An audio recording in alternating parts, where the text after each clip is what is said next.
You probably know someone like this. Maybe you've sat across from them at dinner, felt the warmth of their attention, noticed how they remembered the small things, the name of your sister, the job interview you mentioned once in passing. They make you feel like the only person in the room, and yet, if you ever tried to get close to them, really close, you'd feel it. Not a wall exactly, more like a ceiling, a point beyond which things simply don't go. Maybe it's even you.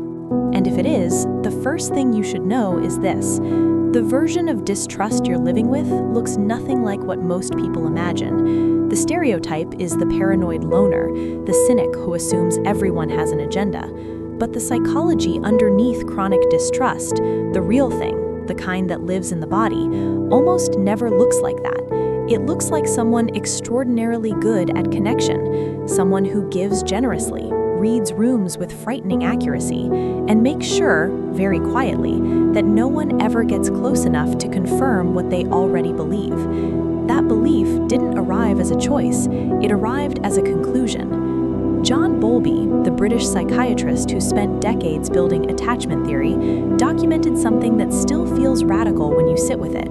The earliest relationships in a person's life don't just shape how they feel about those specific people, they become the brain's operating template for all relationships that follow, a neural working model, a set of answers to the question, is it safe to depend on someone, that gets filed away before a child has the language to question it. And once that model is in place, the nervous system doesn't update it easily, it defends it. Because being right, even about something painful, feels safer than being wrong about something hopeful. When the people who were supposed to be safe weren't, when care arrived inconsistently, when love came attached to conditions that kept changing, when the person you ran to for comfort was also the source of the threat, the brain doesn't only conclude that those specific people were unsafe, it concludes something broader. People, as a category, cannot be relied upon, and that conclusion travels forward into every room you ever walk into. What neuroscience has added to Bowlby's framework is a picture of what this looks like inside the body. Bessel van der Kolk, whose decades of trauma research culminated in his landmark work on how the body holds unresolved experience, has shown that chronic threat environments don't just shape our thinking, they reshape the architecture of threat detection itself. The amygdala, the brain's alarm system, recalibrates towards sensitivity. Neutral social cues, a delayed text, a slightly flat tone of voice, a moment of distraction in someone's eyes, get processed through a filter already primed for danger. The system isn't broken, it's doing exactly what it learned to do. It just learned in conditions that no longer exist. Jennifer Freyd, a psychologist at the University of Oregon, coined the term betrayal trauma to describe what happens when the source of harm is also someone you fundamentally depended on. What makes this particular wound distinct is the way the brain manages it.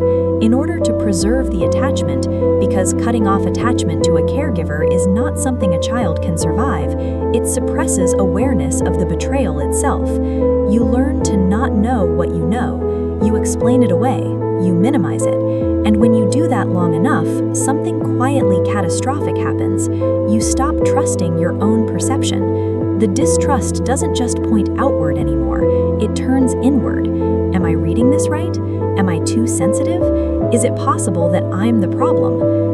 This is the part that doesn't make the explainer videos, because it isn't just about not trusting others, it's about living in a permanent negotiation between what you want and what you believe is survivable. The capacity for connection doesn't shrink, the need doesn't vanish. What shrinks is the belief that letting someone in can end any way other than loss.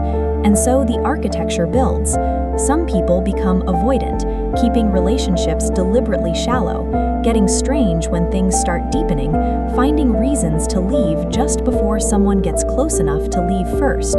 Some go the opposite direction, pulling people in with extraordinary intensity and then withdrawing the moment the relationship starts to feel real, cycling between closeness and distance in a pattern that looks from the outside like unpredictability, but feels from the inside like drowning.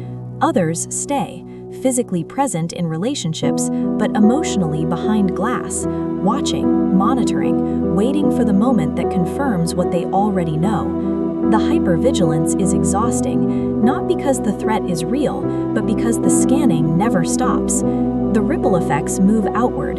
Friendships stay at a pleasant surface. Romantic partners describe feeling loved but not fully known. Professional relationships stay transactional, protective, useful but never warm. The very behaviors designed to prevent abandonment, the watchfulness, the self-sufficiency, the careful management of how much anyone sees, create the emotional distance that makes closeness impossible. The mechanism that was built to protect against loneliness becomes its primary engine. Healing from this is not a decision. It is not a reframe or a resolution or a morning practice. It is, as attachment researchers describe it, the slow accumulation of earned security, a concept that describes what happens when repeated, consistent, safe experiences begin, reluctantly, to revise the nervous system's working model. Trauma-focused therapists, somatic practitioners, and the emerging body of research on EMDR and internal family systems all point towards the same unglamorous truth. The path back to trust runs through the body before it runs through the mind. It requires experiences, not insights. Someone showing up the same way on a Tuesday afternoon as they did when they were trying to impress you. The accumulation of small, unremarkable moments that the brain slowly, skeptically, begins to file differently. Not proof, just data. Enough data, over enough time, to make the conclusion feel less certain. And it is not linear.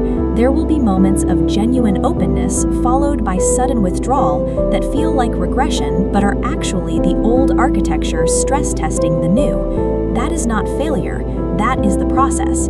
If you are somewhere inside this, not in a comfortable intellectual way, but in the specific, slightly exposing way of recognizing yourself, then I want you to understand something about the way you move through the world, the attention you give people, the precision with which you read them, the loyalty you offer the very few you let pass the perimeter.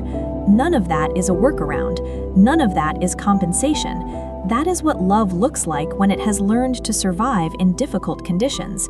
The capacity you carry, in spite of everything that told you it wasn't safe to carry it, is not small.